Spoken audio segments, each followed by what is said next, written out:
बड़ा अद्भुत दृश्य है आपके सामने। पृथ्वी पर है चंद्रयान 3 और पृथ्वी से 3,84,400 किलोमीटर दूरी पर चांद स्थित है। और आज के इस दृश्य में हम इस चंद्रयान 3 को उस चांद तक पहुंचाएंगे, बिल्कुल वैसे ही जैसे चंद्रयान 3 जिस स्टेजेस में, जिस चरणों में चांद पर पहुंचा है, उसी चरणों के हिसाब से हमारा ये चंद्रयान 3 भी चंद्रमा तक पहुंचेगा। राजकीय उच्च माध्यमिक विद्यालय नई मंडी गड़साना के क्लास 12 के साइंस के बच्चों ने ये मॉडल बनाया है। साथ ही मैंने इसमें सहयोग किया। मैं तेजाराम, व्याख्याता रसायन विज्ञान, हाल ही में उप प्राचार्य के पद पर कार्यरत हूं।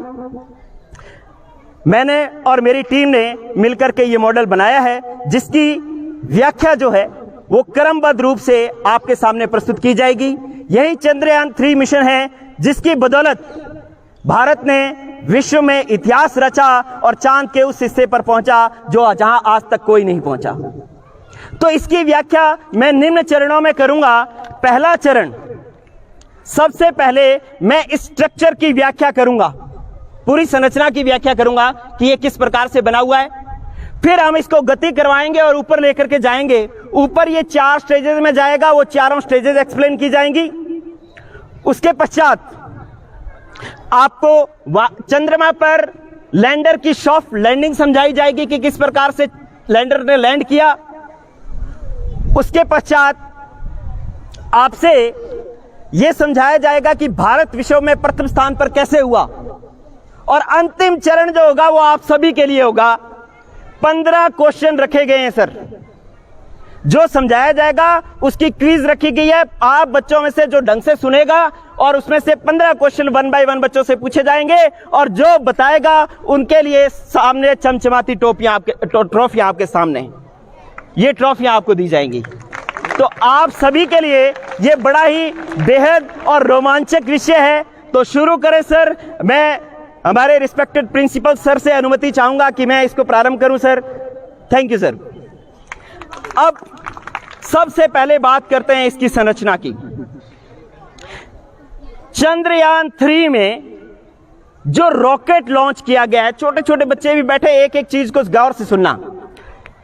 चंद्रयान 3 में जो रॉकेट लॉन्च किया गया है, जो इसको ऊपर ले जा रहा है, उस रॉकेट का नाम है LVM-3M4। रॉकेट का नाम क्या है? LVM-3M4। ये इस रॉकेट के 4 हिस्से हैं। नंबर 1 इसके अंदर है, ये 2 जो लगे हुए हैं ये हैं रॉकेट बूस्टर। रॉकेट बूस्टर, इनका नाम है S200। 2 लगे हुए हैं, S200 इधर, S200 इधर। इनकी विशेषता क्या है कि S200, S मतलब सॉलिड, सॉलिड मतलब ठोस, तो इसके अंदर जो ईंधन भरा गया है वो ठोस ईंधन भरा गया है। ये ईंधन जैसे जलेगा, ठोस ईंधन का मतलब जैसे पटाखे में बारूद भरा होता है वो ठोस होता है ना, तो वैसे इसके अंदर ठोस ईंधन भरा हुआ है। जैसे ही ये गति करेगा, जैसे ये बारूद जलेगा तो आग नीचे की तरफ गति करेगी, नीचे की तरफ एक्शन करेगी और पृथ्वी से नीचे से ऊपर की तरफ एक रिएक्शन लगेगा और जिसके कारण ये ऊपर की तरफ गति करेगा। तो पहला इसको मूव कराने का काम जो रहेगा वो रहेगा रॉकेट बूस्टर का, जिसका नाम है S200। जैसे ही S200 अपना कार्य करना बंद कर देगा, आपके लिए ट्रॉफियां हैं, क्वेश्चन पूछे जाएंगे, सभी लोगों का पूरा फोकस इस पर होना चाहिए। जैसे ही S200 अपना कार्य करना बंद कर देगा, वैसे ये दोनों, अब जब इन्होंने कार्य करना बंद कर दिया, इसका तो काम ऊपर पहुंचाना था, तो अब इन दोनों को अलग होना पड़ेगा क्योंकि इसमें ईंधन ही नहीं बचा। अब ये ऐसे ही लगे रहेंगे तो ये तो भार बढ़ाएंगे। अपने को तो ऊपर जाने के लिए क्या करना है? हल्का करना है, हाँ या ना? तो इसलिए जो है ये S200 दोनों जो है वो एक दूरी के बाद दोनों अलग हो जाएंगे। जैसे ये अलग हो जाएंगे उसके बाद स्टेज आएगी सेकंड स्टेज के अंदर जो इंजन वर्क करेगा उसका नाम है L110। ये जो L110 है उसको अपने बोलना है L110। इसकी क्या विशेषता है? इसकी विशेषता है L फॉर लिक्विड, लिक्विड मतलब द्रव। इसके अंदर जो ईंधन भरा गया है वो द्रव ईंधन भरा गया है। जैसे पेट्रोल और डीजल जैसे होते हैं ना, वैसे इसके अंदर कैसा ईंधन भरा गया है? द्रव ईंधन। तो जैसे ये बूस्टर्स अलग होंगे, L110 कार्य करना शुरू करेगा। अब इसको ऊपर ले जाने का काम कौन कर रहा है? L110। कौन कर रहा है? L110। जब L110 एक ऊंचाई पर जाएगा, उसके बाद L110 का भी ईंधन क्या हो जाएगा? खत्म। तो अब L110 की जरूरत है क्या? यहां पे उसको भी क्या कर दें? अलग कर दें। क्या कर दें?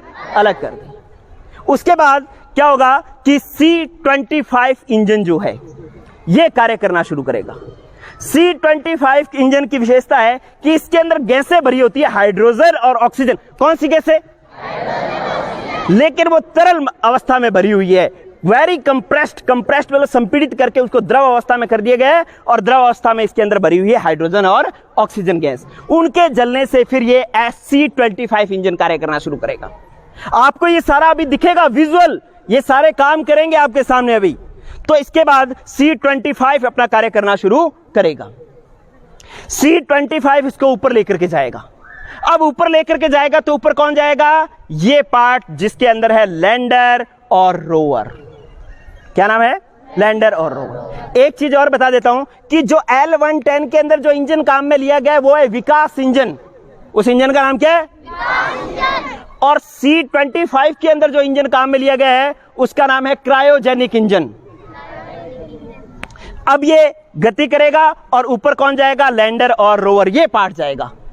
अब कुछ बच्चों के भी दिमाग में जो मिसकंसेप्शंस हैं, उस मिसकंसेप्शन को मैं दूर करता हूं।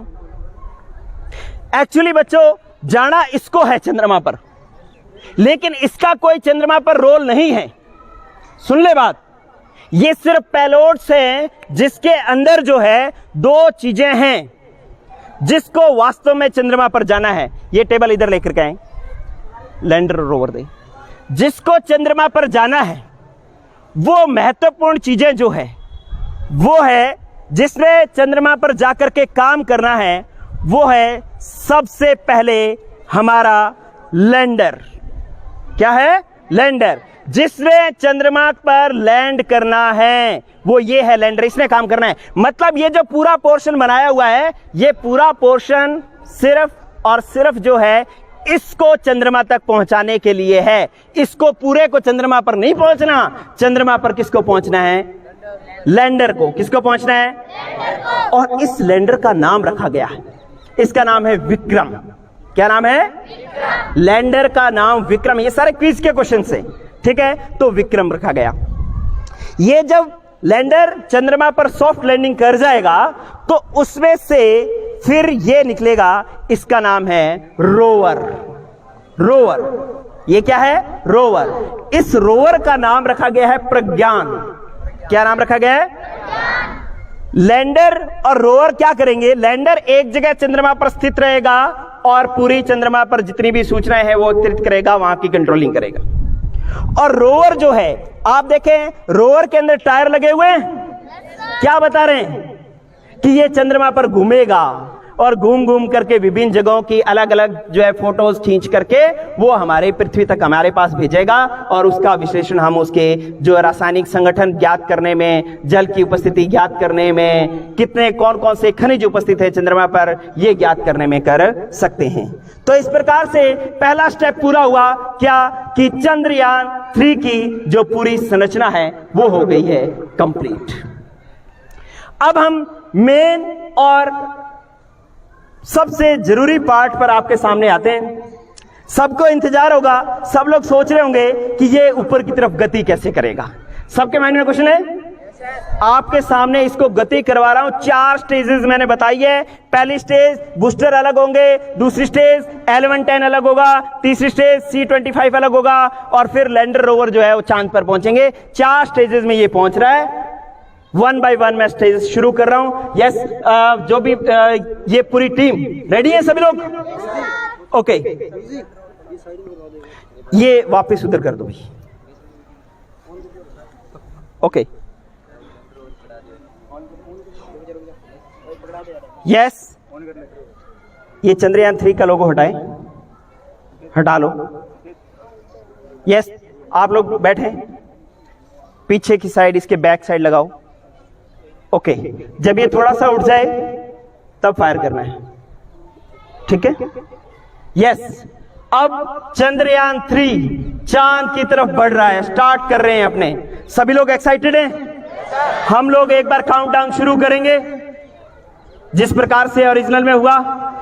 सभी जिनके पास मोबाइल है वो आप रिकॉर्ड कर सकते हैं। ये आज का इतिहास इसरो के वैज्ञानिकों ने रचा है, लेकिन आज एक इतिहास हमारा विद्यालय भी रच रहा है जिसके अंदर इतने स्मूथ तरीके से आपको चंद्रयान 3 समझाया जा रहा है। तो मैं एक बार स्टार्ट कर रहा हूं।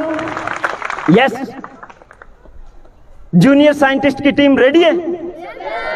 पूरे जोश के साथ काउंटडाउन शुरू कर रहा हूं। यस, आप मेरे साथ शुरू करेंगे।